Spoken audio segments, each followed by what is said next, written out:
Char says a journalist could do that, or they might have interviewed Milo as the representative of GG, and maybe it's best for everyone that they did.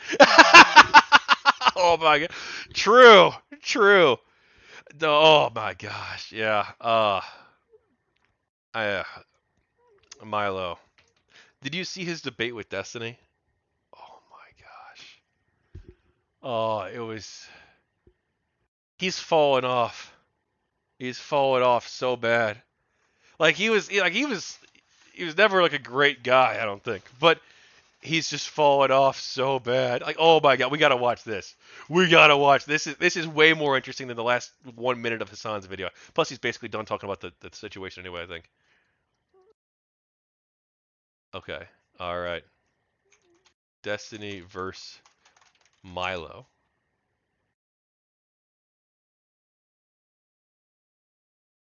How dare you?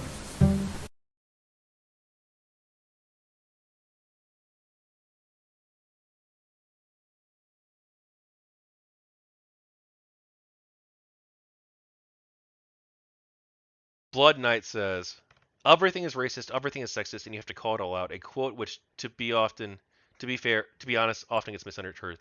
Uh, yeah, actually, that was taken out of context. What Anita said. So people, this is one thing that GamerGate people did that I think was a little bit dishonest. Was very dishonest actually. I feel like they should have interacted with this better.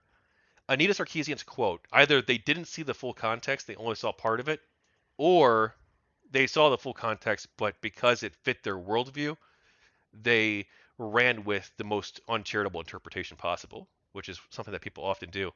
But the Gamergate people did this with Anita Sarkeesian's quote. When she says, I started to see everything as racist, everything as sexist, and I had to call it all out. She even specifically says, like, it was she either said it before or after. She says, "That's how I used to see the world." She doesn't say that's my current viewpoint. She says that's how I used to see the world. And so people uncharitably took that quote and they criticized her for it. When it's like, no, actually, if you read the full context, she's saying that that's how she used to be, not how she currently is. A critical theory lens is a way to analyze things, and it's a fair way to do so because, yeah, I'm actually not. I'm fine with analyzing things from a critical perspective, but it shouldn't be the only perspective that's allowed or automatically assumed to be the right perspective, right? I actually think we should view things from like every perspective possible, right? We should view it from a conservative perspective, a liberal perspective, a socialist, Marxist perspective, a feminist perspective, sure, a critical race theory perspective, right? Let's analyze things from like every perspective possible so we best understand it. But that doesn't mean that every single way of analyzing something is going to be right, or that they're all equally good or lead to equally good solutions being presented.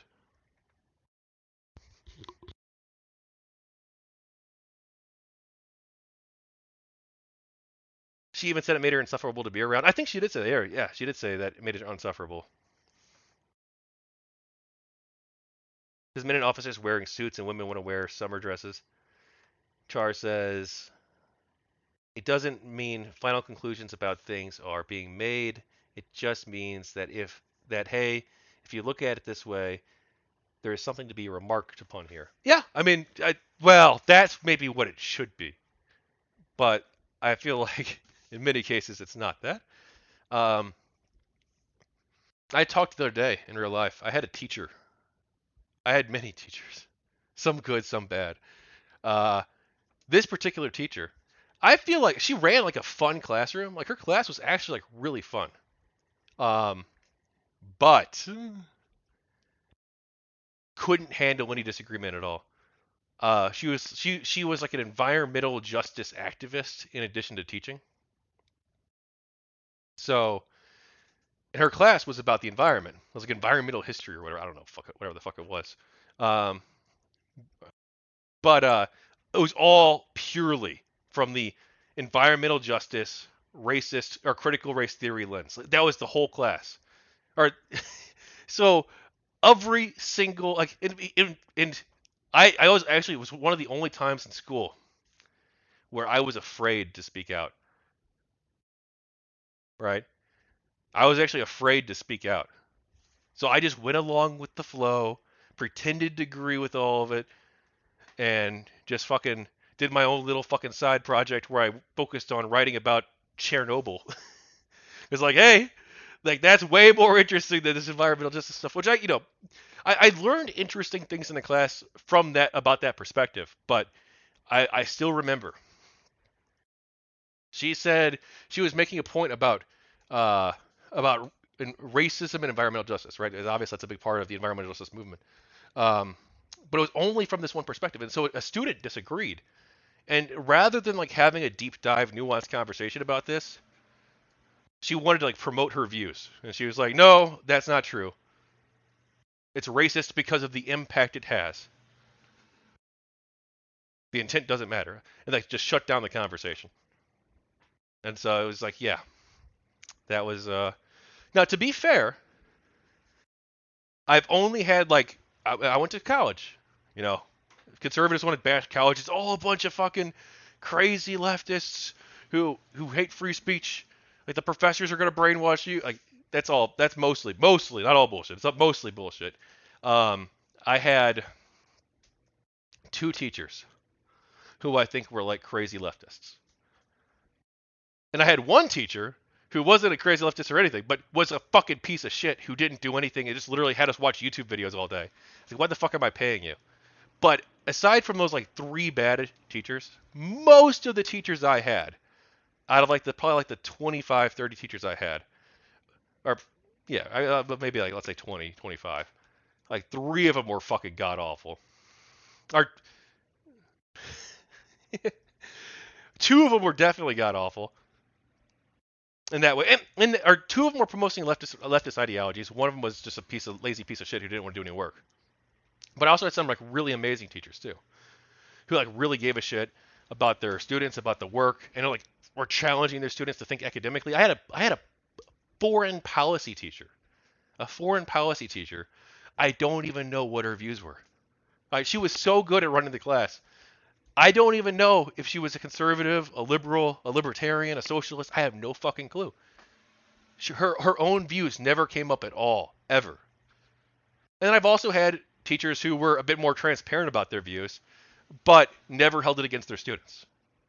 Right? I had teachers who would hear out the arguments and engage in like a vigorous debate and conversation about the issues, and like never be judgmental and still give you a fucking A. Like, okay, you disagree with me on abortion or whatever, and you still get a fucking A on the paper. Yeah, and I remember I wrote an article. Oh, I'm not gonna get into this. I did not an article. I wrote a paper once that very strongly disagreed with my teacher, and I still got a fucking amazing grades in that class. And like the whole class, I was pushing back on like everything, and it was he was probably one of the best teachers I ever had, because he would critically challenge me to think about things from different perspectives and like disagree, and, like ask really good questions about okay why this, and then he would never hold it against the students. So there, that's my experience with college. It's the conservatives want to put this idea out there that like it's this horrible brainwashing factory, and maybe it is in certain schools, but there's also probably a minority of professors who are like actually trying to promote this crazy shit, or who are unable to hear other perspectives. Bit of delayed message, my internet cut out. Blood Knight says everything. Okay, yeah, I covered that. Uh, Char says it, or Hannah says it doesn't doesn't mean final conclusions about things are being made. It just means that hey, you should look at it. Yeah, okay, I covered that. To be honest, they could have made a good case for men shouldn't be forced to wear suits if they wanted. That's true. They should. That's a bullshit argument. They shouldn't. I mean, that's a bullshit thing that they have to wear suits. Or even just business casual is like fucking bullshit. Business casual. Okay, so I gotta get like a button-down shirt, a fucking tie. It's fucking bullshit. It's fucking bullshit.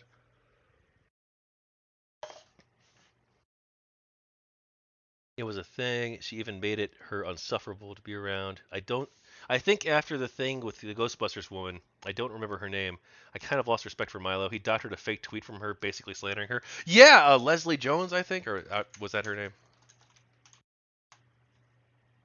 Yeah, the Ghostbusters girl. Yeah. I mean, Milo just he had a lot of problems. Oh, you think this is? You thought he had a lot of problems then? Oh my God. How dare you show up here? I don't think you can tell when it pops out whether it's going to like or not. Maybe if it's your kid, but I'm sure you'll ensure that's the case. I mean, you know all about kids liking, huh? Isn't that? Would I?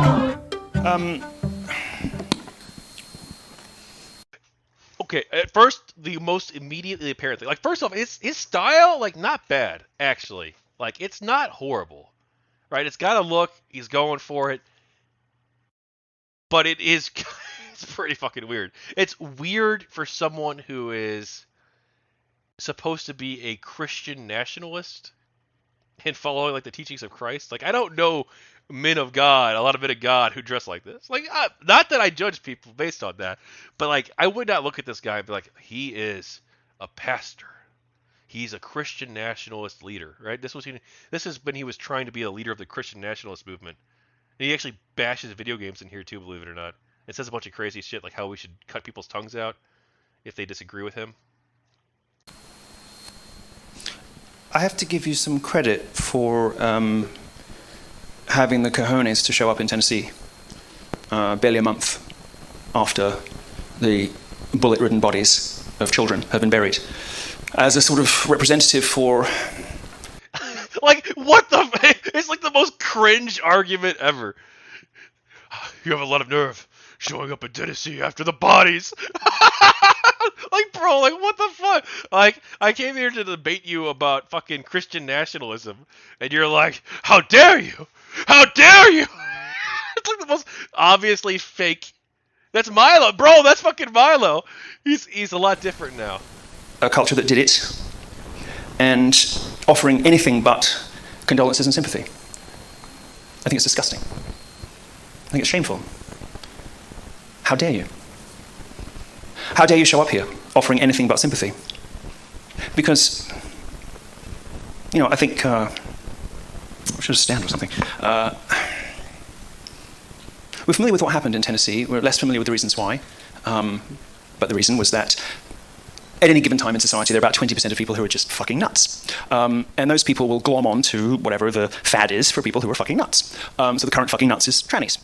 You can see in the social trends when you plot anorexia and bulimia, which was the big thing when I was growing up, against the new nuts. That there's basically about 1 in 5 people who are just not really all there and will kind of do whatever. But is he one of the 1 in 5 people? When you hand those people, those unstable and dangerous people, a victimhood script, when you give them a license to commit violence in the name of their supposed identities instead of giving them the treatment and the love and the prayers that they need, you turn those people into killers. You turn those people into time bombs. And there used to be something in America that would protect against that. It was Christianity.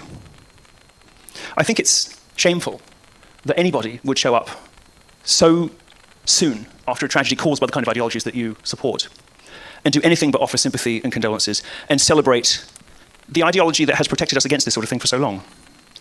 It's outside the scope of our evening this evening to prove or disprove the truth of Christianity or Christ or whatever. But I'll make a few points. There is no America without Christ. And the reason for that is that this is an intrinsically and fundamentally Christian nationalist country, by which we mean it's built into the architecture of the nation. There's no getting away from it. You can lie about it. You can pridefully claim that, you know, you can be good people without Christ. You can't. You're just inheriting a system of good and evil from the culture in which you grew up, which accords with the natural law. America was founded, as Adams told us, with a constitution that is wholly unsuited to the governance of anyone but a moral and religious people. And when he said religious, he meant Christian, although he himself was wandered through various different kinds of heresy. What Adams said was that this country is, that its founding document... Honestly, Milo is so fucking small now. I bet he'd even come on and debate me. I bet he would. I bet he would. Oh, we gotta make this happen. We gotta make this happen. I'll take him on. Christian nationalism. Let's do it. Let's do it. that its founding architecture, the Constitution, the Bill of Rights, were wholly and fundamentally unsuited to the governance of anything but a moral and religious people. Do you think that America He comes on my show. It'll be like the biggest viewership he's gotten in years. Aside from this debate. is comprised of a moral and religious people today? Obviously it is not. And what he meant specifically was Christianity, because the way that America is set up outsources morality to Christianity. And without it, it doesn't work, because jury trials don't work when people vote with race instead of conscience and truth. Society doesn't work when people don't obey contracts, don't obey their word, when they're oath breakers. The architecture of America rests fundamentally on a bedrock of Christianity, without which the entire thing falls apart. And that's exactly what's happening. And you don't have to take my word for it, you don't even have to take Adams's word for it, but one of your own Supreme Court justices, somebody who was famously left-wing, Rehnquist I think it was, can't bother to look it up, but he said that everything in America presupposes the legal system, the social system, the government, everything in America presupposes the existence of the Judeo-Christian God. Without that, it all comes tumbling down. And without that, it is coming tumbling down. And without that, we're not able to give people who have terrible sicknesses and weaknesses and defects the help that they need. Instead, we hand them victimhood scripts, and they shoot up schools, they shoot up churches, whether they are young white guys They shoot up schools. They shoot up churches. on antidepressants, or whether they're transgender people who are told that it's white Christians are responsible for all of their miseries. It is Christianity that keeps us nice to each other, that keeps us being good to one another. And if you toss it, Bro, I'm pretty sure like all of the history of Christendom would be like kind of in opposition to this. Like, I don't know, bro. I'm pretty sure. In fact, I know for a fact that as societies become more secular, they become more violent. It's secular democratic liberalism that promotes a culture of peace and prosperity and cooperation. Like, dude, anyone who hasn't read it yet, Steven Pinker's book Enlightenment Now, he goes through all of it. Dude, this is the best time to be alive in all of human history. We're less violent, we're more prosperous, we're more free, we have less combat deaths, less war, we live longer, we live healthier. Like we're doing so fucking good. We're doing so fucking, and of course there's still problems, and we should address those problems. But like by and large, we live in fucking paradise compared to any other point in human history. Like this guy wants to take us back. He even says later in the debate, I think he says either the 1200s or the 1400s. I don't remember which. I guess we'll find out if we watch the whole thing. I don't know if you guys want to do that. It's only 37 minutes, but I'm watching 1.5. I mean, it's not like there's many trans shooters. Also, is he implying that there were anemic or bulimic shooters, or were they prevented by Christianity? It's a weird talking point. It's a weird talking point. Like, I'm an atheist, agnostic atheist, I should say, but like I think that religion has some utility in society. I think that it probably is the case that even though it's not true, or there aren't good reasons to think that it's true, that religion does promote a sense of community, and that is useful for people. And I don't think that the secular world, the atheist world, has done as good of a job with creating institutions that replicate that. I think it can, and I think for a lot of people it does, but there's a lot of people who aren't finding that missing community. Because what is a church, right? Or a synagogue or a mosque? It's a place you meet. It's every single week where you have to like get dressed up all nice and shit too. You can't just go in looking like a slob. You got to get dressed up all nice. You have to present yourself in a certain way, in the best possible way you can, and you have to meet with other members of your community where you're going to talk about a shared experience or shared experiences, and you can bring up political and social issues and other things, and also like, oh gosh, John got cancer, let's do some fundraising and pay for the treatments. Like, yeah, like there's a lot of utility in that, um, that I think we're not as good at replicating. And I think in some ways the government should fill a role, right? The fact that you have to go to church and fundraise, $10 million to pay for your cancer treatments, like it's probably absurd. That shouldn't be happening in a developed society. Like we should just have the government take care of healthcare for people. Uh, yeah, I mean, there's just no justification for the privatization of healthcare, really. And like, you can do universal models of healthcare that are multi-payer systems, that are single-payer systems. Like you don't have to just copy Taiwan's system, or you don't just have to copy like the British NHS, or you could have a wide array of systems. And I'm pretty open. I'm at universal. My view is universal healthcare, no matter what it looks like, basically.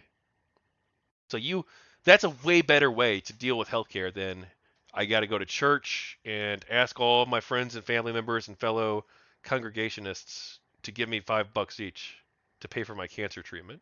Like that is not a good way to run a society.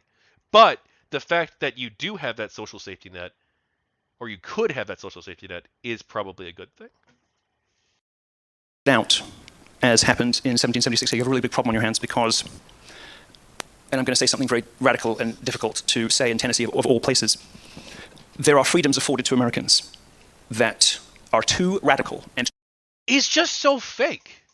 He's just so fake, right? He's whatever he needs to be, right? 10 years ago, he was like a basic bitch conservative. Then he was a gamer gator. Then he was a libertarian. Then he was a liberalist. Then he was a white nationalist. Then he was a Christian nationalist.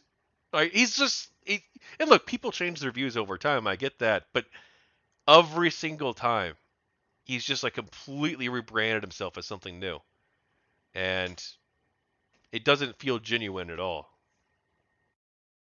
Like I'm generally pretty careful not to call people grifters unless I have good reason to think so. But I feel comfortable calling Milo a grifter. I feel like grifter gets thrown around a lot by people to dismiss people, but in Milo's case, it's pretty genuine. He is a grifter. Or I have every reason to think he's a grifter, I should say. There are good reasons to think that.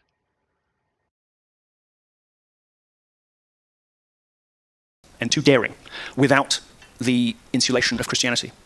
The First and Second Amendments don't work unless everyone's Christian. They don't work, and they're not working. They're not functioning. You can't give crazy atheists guns. You can't let shameless liars say whatever they want about other people in public without consequence. There's a sort of unwritten rule that sits behind everything in America, and it is that God, I don't want to get DMCA'd by watching this in full screen, but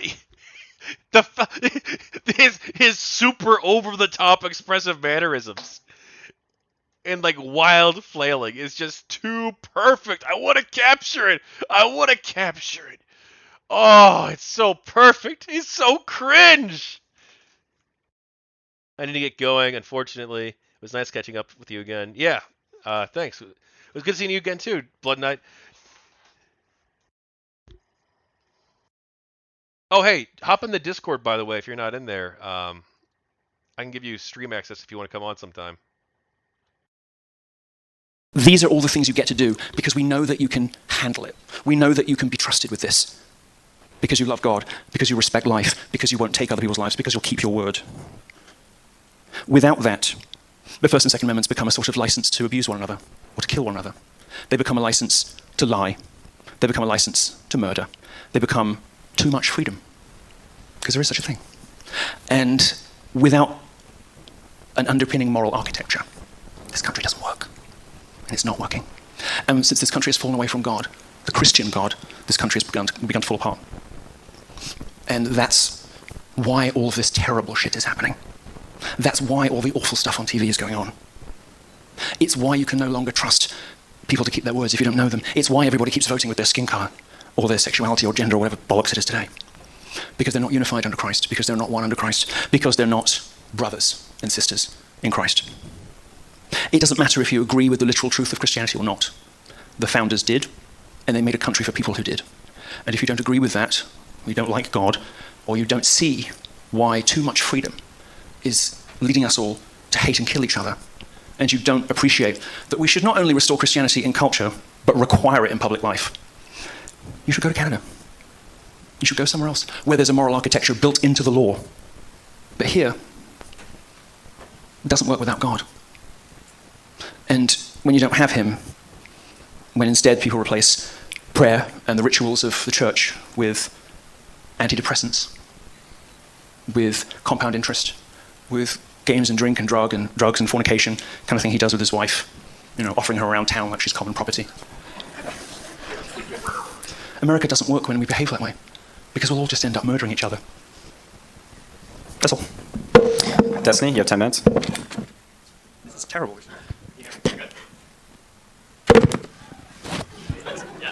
It's not every day I'm the progressive. Oh, what? Here? Yeah? Oh, nice. Okay. I'm not used to arguing for more freedoms against conservatives on stage, but I guess that's where we're at right now with the conservative movement, or whatever part of the conservative movement this is. Today, we've got viewers gathered from all across the world tuning in to a debate between me and Milo, where Milo is going to argue that we should turn the USA into an isolated, authoritarian, zealously religious country. I think that technology is Pandora's box that has changed this country and this world forever, and I don't think we're ever going back to the days of public squares and mail service by horse. Cultural exchange is happening, whether you like it or not, quite literally at the speed of light. Even right now, potentially hundreds of thousands or even millions of people around the world are listening to me and Milo have this debate. The only way to stop this type of cultural exchange is through the militant authoritarianism that Milo is talking about on this stage. That might be through his being against the First Amendment, that might be against his taking away of the Second Amendment, and that might be through the institution of a state religion. This means the destruction of our freedom of speech, our ability to produce media, satire, and comedy, and our ability to communicate openly on the social media platforms we've all unfortunately grown addicted to. After Milo gets his way and abolishes the First Amendment, is he going to be the one deciding who we can or cannot make fun of on Twitter? Is the world really going to return to how it was before birth control, before women had the right to work, before gay people were allowed to get married, before we were allowed the ability to freely worship whatever God we wanted, or abstain from worship altogether? I reckon that we cannot close Pandora's box. Christian nationalism, as it stands today, isn't even a coherent ideology. Its proponents will argue whether there's an ethnic component, whether one needs to be Catholic or not, and whether one needs to even be a Christian or a supporter at all in order to idolize somebody for a Christian nationalist ideology. How many more porn stars does Donald Trump need to work his way through behind his wife's back before Christian nationalists stop worshiping him as their savior? As small as Christian nationalism is as a movement, even with it being as small as True. it is, there is still endless infighting. Anyone who's taken a gander recently at Milo, Ali Alexander, or Fuentes' Telegram account can attest to that. And now, with an already fractured and fighting minority movement, some want to put even more restrictions, such as race, lineage, sexuality, LGBT status, or geography on who ought to be allowed to join their movement. The glory days of Christianity are largely over. While the number of worshippers have ebbed and flowed through time, it's impossible for us to return to where we came from. In 1999, almost 70% of Americans were part of a church, synagogue, or mosque. And just 20 years later, in 2020, according to Pew Research, that number has fallen to just 47%, a minority of the population for the first time in U.S. history. We need to be realistic about the coming years. We need to help our young men and women find purpose in the world, stop pretending like some Christian nationalism is the answer. We need to find ways to get our young people engaged with their friends, family, and their communities in ways that synergize with the technological explosion the entire world has experienced. If Christian nationalists want to continue to practice Christianity in America, then I say we let them. However, we should never allow them to take away our right not to do the same.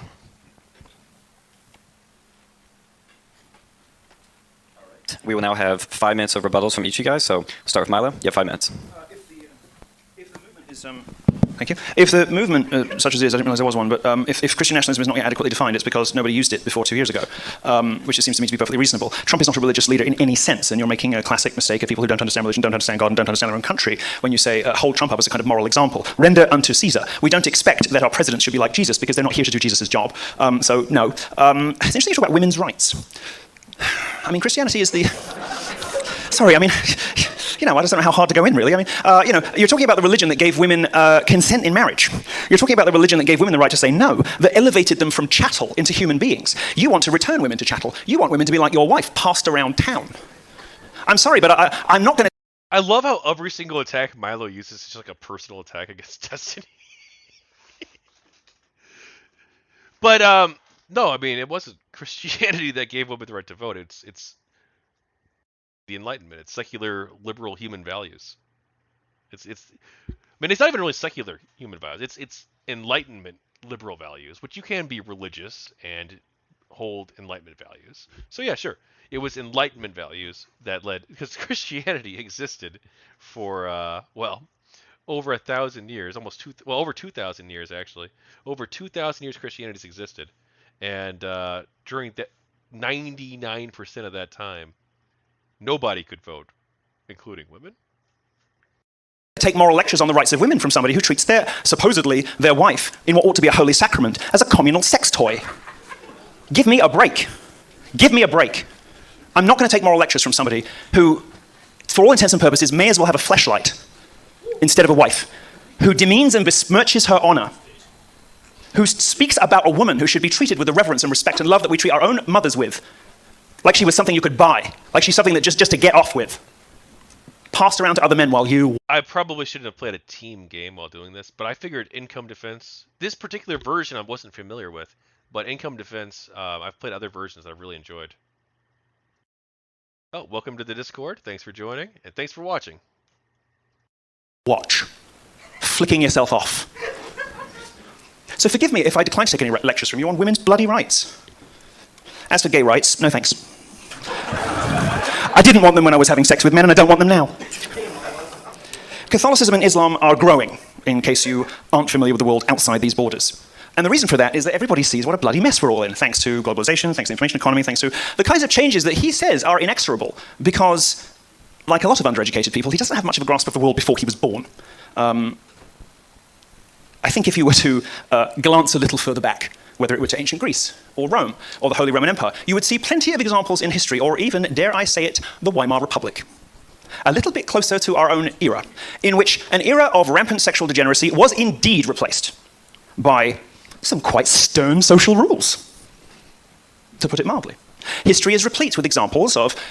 yeah, like the kind of people that Milo used to hang out with like 2 years ago, before we went on this Christian arc. Also, the stuff he's advocating for here are some pretty stern social rules, some crazy shit. He's gonna be talking about cutting people's tongues out pretty soon here. What happens when the public gets sick of people like you fucking everything up, breaking everything apart, and destroying all the things that make society precious, that make relationships work? In fact, if you are to look back in history as far as Greece and Rome, you might say that history is really the story of how people like you, given undue influence and larger platforms than they deserve, continually express views that are so far outside of the mainstream and so out of step with what ordinary people think that you have to be regularly slaughtered and new governments have to be installed and coups have to be engaged in just to keep people like you in line. He's so fucking crazy. He's so over the top. Like, people like you need to be slaughtered. Like, Jesus. Well, actually, apparently in this case, too much Jesus was the problem. Oh my god. It's so insane. It's so insane. Oh my god. I wish Dolor was still here for this. This is so wild, dude. This is, oh my god.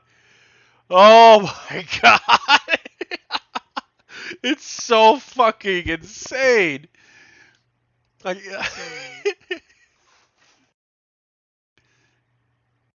because otherwise we'd all be dead. So I'm sorry, but I'm certainly not going to take any kind of moral lectures from you on anything. But I've given you a few examples of why everything you just said is complete and absolute nonsense. But let me tell you, if your memory stretches back, and as you're at university, you're an educated person, it should be further than 1980. Yeah, you absolutely can put it back in the box, and we must, and we should, because otherwise America is done. All right, Destiny, you have 5 minutes for your rebuttal. I'm not really sure what I'm supposed to respond to. I think it's a little funny that apparently I'm so far outside of what people regularly think, despite the fact that I'm pretty sure I'm giving you a bigger audience than you've had in the past several years post your cancellation. True. But I see that this is what the dying throes, I guess, of an internet provocateur, as he self-described himself back when you were writing on the alt-right, then when you were writing on Trump. Now when you're, I guess you're not writing on guys anymore because apparently you prayed away the gay. So whatever you're doing now. But I won't get into all that. I'll take the high road, despite the fact that you're one of the most obsessed with my wife's vagina gay guys I've ever seen in my entire life, which is very fucking weird, but very strange. I'll kind of reiterate what I said before, I guess. I don't know how long we're going to do this, but yeah, I think that Christian nationalism is largely a joke. I guess you can kind of see that the figures that are proponents of Christian nationalism, like Christian nationalism, are largely jokes. They don't really have any serious positions. They just sit up here trying to provoke. They really have nothing to offer the public, nothing to offer the public discourse, nothing to offer the people that are, I guess, trying to join and leave these movements, because obviously, as we can see online, they are ever fracturing and ever infighting more and more every single day. Yeah. All right. We'll move on to the questions right now. The person who I will direct the question towards has 5 minutes to respond, and then the opponent has 3 minutes to respond to that. Then the first question is from Milo. As we know, Christianity has a lot of denominations, and even amongst your faith, Catholicism, there are lots of conflicting interpretations of the Bible and other differing opinions. How would you, in your Christian national society, coexist with non-Catholics? You don't have to, I mean, my patron saint, Louis IX, the only canonized king of France, says that, he knows what's coming already. There must be Elijah, I've been warned about you. Said that it wasn't really proper to debate these kinds of things, and it's better to run somebody through with a sword than to hear them besmirch the faith or whatnot. But if you think that coexistence with Christians is such an onerous and dreadful burden, perhaps you might like to tell the Jews, who seem to quite like it. In fact, Jews and Christians, it seems to me, do best in the sort of situation that you have in the West, with a Christian governing majority and a Jewish. Bro, what? Bro, what? Bro, what? Does he not? Man, does he? Does he not know the history of the Jews living in Christian countries? Like, it's not just the Holocaust, right? We're, we're talking about pogroms for 2,000 years, bro. Like, what are you talking about? Like, the Holocaust itself didn't just happen randomly. There was already such a massive, widespread anti-Jewish sentiment in Germany and in Europe. That's what allowed these ideas to fester and grow, because they were already so prevalent in society. Hitler just took it to the next level. Minority, so that we don't all get too super serious and up ourselves, and we have some good new interpretations of Mendelssohn now and again. There aren't any conflicting interpretations of the Bible in Catholicism. There is only church teaching, and church teaching is eternal, unless some pope comes along and decides that even Francis hasn't done that he's going to rip it all up. Coexisting with Christians is the easiest thing to do in the world, and I can't remember who gave this example, but... Okay, I gotta confess, though, I am fucking trash. I love StarCraft, and I understand the mechanics pretty well, and map making pretty well, and use map settings I love, but I never really got big into Melee. Like, I enjoy it, but I am complete trash at it. Like, I cannot do Melees very well. I never got the build timings just right. Oh, fuck, it's so obvious. It's so fucking obvious. Good thing I'm not the Phantom, though, huh? Because I'm only half paying attention to the game. But, yeah, I'm really bad, actually, with StarCraft, and, it... Gotta go now. Thanks for the stream. Yeah, have a good night. Take care. It's good to see you, Hannah. But yeah, I'm just not good at StarCraft. StarCraft 2 I'm decent at. I got to Diamond. But StarCraft 1 I've not played in so long. And this is of course Phantom, so it's not a normal game. Yeah, let's unally him. There's no shot he's not the Phantom. Of course, there might be two. I'm not sure which mode we're playing. I don't know. OJ's got a lot of probes. Well, maybe not that many.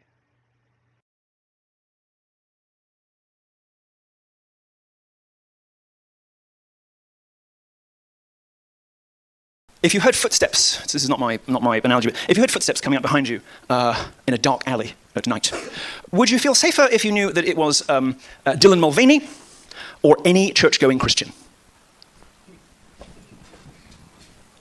I mean, honestly, I'd take even Dylan Mulvaney over Milo. If I saw Milo, he's coming here to slaughter people like me. All right, for Destiny, you have 3 minutes now to respond to that.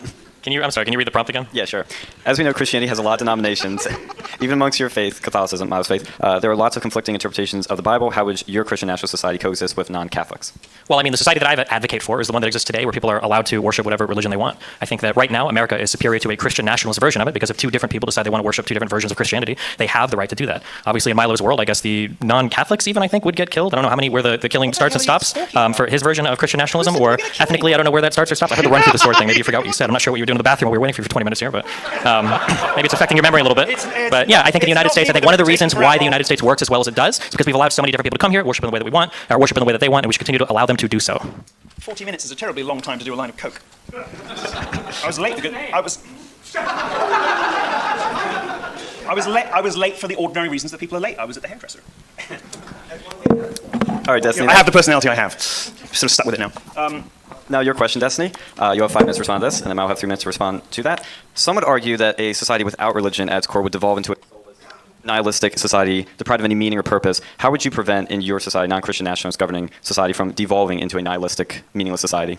I think that you have to have something greater than yourself to live for, and I think religion is like a really easy package to give somebody that kind of solves for a lot of those problems. It gives you a nice guide for how to view the world, it gives you a nice guide for how to view your family, it gives you a nice guide for how to live an ethical life, and through that package, people feel like they have something greater than themselves to live for. I don't think it's impossible to have that thing without religion, but I think right now we're very politically fractured as a country, and it makes it really difficult for us to have those things. So for instance, there are certain topics that are hotly contested that I don't think should be. So for instance, all of us should be able to say we're proud to be Americans. That includes progressives, that includes BLM people, that includes people on the left, that includes anybody that might, however far left you go, you should be able to say that. That shouldn't be ground that we cede. Oh, he's just preaching to the choir here, man. Yes, 1,000%. to people on the right. I think it's kind of a shame that if you see an American flag on somebody's car today, you basically know that they're a conservative because nobody on the left would put that on their car. I think that's an insane proposition. So I think that when we've gotten to this point to where we're so politically divided that people can't even feel proud of their country anymore, if you also take away religion from those people too, then they're kind of aimlessly, I guess, wandering from Twitter to Facebook to YouTube to whatever, just endlessly shitting on each other with no common united purpose. So I think that one of the things we need to work on more than anything else is kind of healing some of the political fracture that exists in this country. I think it's good that we argue with each other, but it's not good that we are relentlessly banning people from every platform so that we're all kind of like gathering in different areas and we're not even able to have conversations with each other in the same reality anymore. Just look at the societies that Christians build. I mean, earlier he says, oh, you get rid of the First Amendment, and there goes satire. Again, apparently a memory that doesn't stretch back before 1980.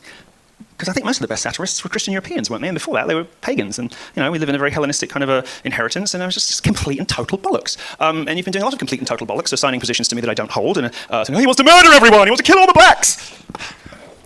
No. Look at the societies that Christians build. Look at the things they build.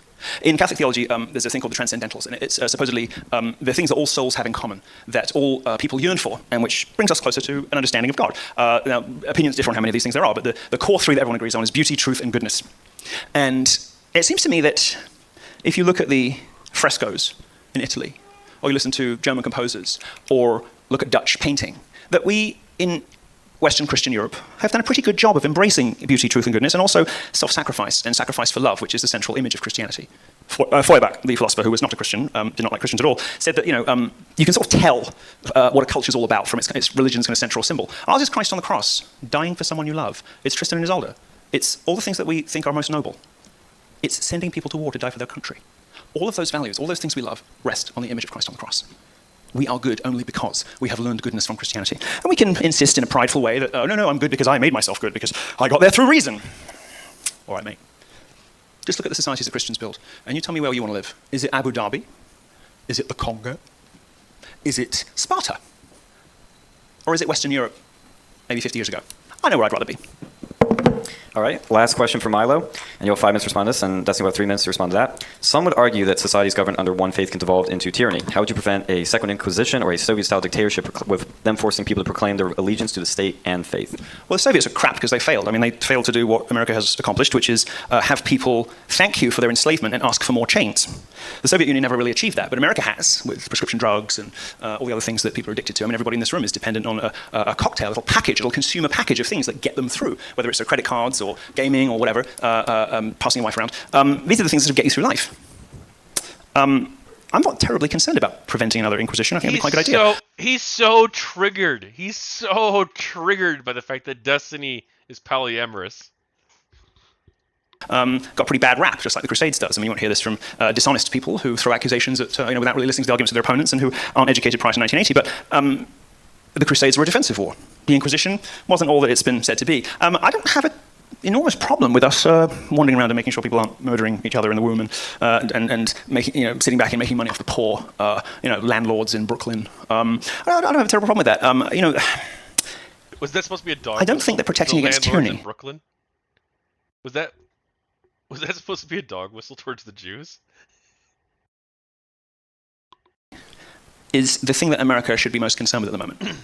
I think an urgent, strict, and perhaps stern realignment to a much more conventional morality would make everybody happier. And I don't think that anyone in this room can honestly say that America is better now than it was when most people were going to church or at least God-fearing. It isn't better. And you don't have to be a Christian to participate in a Christian society. Christians are the best of all at letting people in, sometimes too much. Sometimes the people that come in end up messing everything up. You don't have to be a Christian to benefit from a Christian society, and lots of people in this room have done exactly that. But when you take God out and things start to fall apart, you end up in a world nobody wants to live in. And we are in. Sorry? What year? Like, you're referring to a traditional Christianity. What year are you referring to? What do you mean? Like, you're referring to a traditional Christianity. Oh, well, I mean, if I had my way, I'd go back to about 1200. Lots of propagandists in university departments call it the Dark Ages. Well, this is a conversation another day, really, but it seems to me it was quite a nice time to live. And I think that you would find, if you care about this kind of thing, if you do care about things above and beyond yourself, if you care about where we go afterwards, if you care about leaving a good legacy, if you care about being good to the people around you, I think a lot more people in 1400 got into heaven each year than do now. And I don't think you have to be a Christian to accept that that's because we're not nice anymore. And we're not good to each other. And the reason for that is a failing moral architecture and underpinning of society, which was required by the founders, or this stuff doesn't function. It's not. right, Destiny, you have 3 minutes to respond. Can you hit me with that prompt again? Some would argue that societies governed under one faith can devolve into tyranny. How would you prevent a second Inquisition or a Soviet-style dictatorship where people have to proclaim their allegiance to the state and faith? I mean, it's kind of a hard question for me to answer because I'm not advocating for Christian nationalism, but I would say obviously we should be allowed to carry on as we are now, where everybody's allowed to choose what God they want to worship, choose the lifestyle they want to live, as long as they're not encroaching on the freedoms of other people. I think you should continue to have the right to do that. So it's my argument in the negative. Also, I think it's kind of funny that Milo pointed out that everybody here is addicted to consumerist packaging, when I'm pretty sure that bag is worth like 10 times more than my entire outfit. It is. It is. All right, now we will do the last question for you, Destiny, and then we'll go to the Q&A/crossfire. Some would argue that most people are naturally drawn to some sort of faith or belief in a higher power. How would you prevent your society from inevitably becoming a religious society and thus being run by the exact same organizing faith or ideas that you want to stop?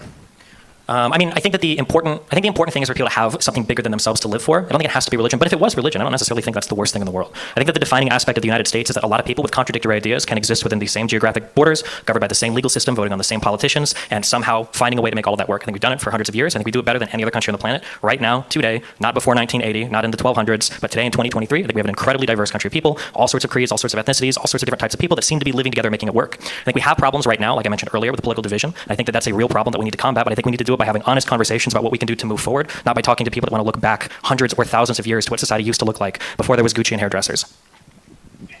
I could live without both if it meant that you would be left on a mountainside somewhere, your parents wondering which god they'd pissed off, which is exactly what would have happened in a pre-Christian civilization to something like you. Probably would have left the gays there before people like me. Well, I don't think you can tell when it pops out whether it's going to like or not. Maybe if it's your kid, but I'm sure you'll ensure that's the case. I mean, you'd know all about kids liking, huh? Isn't that? Would I? Would I? Tell us more about that. Would I? Because that's a pretty big allegation. Would I? Would you what? Would I? We gotta rewatch. This is like the greatest fucking bird of all fucking time. Be left on a mountainside somewhere, your parents wondering which god they'd pissed off, which is exactly what would have happened in a pre-Christian civilization to something like you. Probably would have left the gays there before people like me. Well, I don't think you can tell when it pops out whether it's going to like or not. Maybe if it's your kid, but I'm sure you'll ensure that's the case. I mean, you'd know all about kids liking, huh? Isn't that? Would I?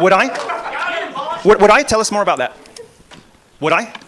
Because that's a pretty big allegation. Would I? Would you what? Would I know about that? Seems like it. Isn't that what you got canceled for? No, I got cancelled for talking about the fact that I was a victim of clerical sexual abuse. So about like little boys liking, right? Oh, I see. Okay. Well, yeah. I mean, you got there eventually. It's okay. Okay. I can tell you're coming down right now, but I'll walk you through the rest of my jokes if you need me to. No, fair enough. Okay, you're bringing it. Fine. It's a shame Father Michael's daddy would have liked that. I think if I don't know that it makes me an expert on kids liking dick being raped by a priest, but if you want some comedy lessons afterwards, I'm happy to give you 20 minutes. What was the question? Sorry, I was so bored. The question was, some would argue that most people are naturally drawn to some sort of faith or belief in a higher power. How would you, Destiny, prevent your society from inevitably becoming a religious society and thus being run by the same rising faith ideas? I think it's a bit lazy to say, as people often do, that we now have a kind of alternate sort of progressive religion. I don't think that progressivism really functions like a religion. It's true that when you take God out of things, you don't just sort of, get rid of him in the same way that when you get rid of a king, you don't really get rid of the king. You still are ruled by people that you have no power over. The difference is in America, you don't know their names because they lurk behind that flag, rubbing their hands and making money off you and getting you addicted to things. You don't know their names, so you can't assassinate them. One reason monarchy's better. He's talking about the landlords in Brooklyn again. I think... sorry, I forgot one question. Oh, it was about how do you prevent it from sliding? Yeah, I think it's lazy when people say, "Oh, we've replaced kind of one religion with a progressive religion." It's true that when God moves out, that other things move in. You don't just kind of get rid of it and now everyone's happy and now everyone can just be nice to each other. That yearning that you've acknowledged that we all have has got to be satisfied by something. So if you take the Christian God out, something worse moves in because there isn't anything better than that. There isn't anything better than that for organizing society. There isn't anything better than that for teaching people how to behave to one another. There isn't anything better than that objectively, practically, and empirically. So things do move in, but progressivism of the type that he likes doesn't function like a religion because all religions have one thing in common that his political orthodoxy doesn't, and that's salvation and forgiveness. Because there is no forgiveness for people who are cancelled, whether or not they were responsible for what happened to them and were trying to make sense of an abuse experience, or whether they said something that they shouldn't have said. There's no way back, there's no forgiveness, there's no redemption. And that's the thing all religions, except for this orthodoxy, seem to have in common. So I think it's a bit lazy to say that one religion gets replaced by another, but it is definitely true that you cannot simply chop off the top of the pyramid and expect everything to be fine. Something worse will slither its way up there, and it has. Thank you guys so much. Let's give everybody, both of them, a round of applause, please. Now,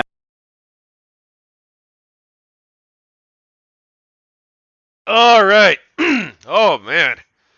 All right, we got more stuff we got to cover. Whew. As I launch my attack.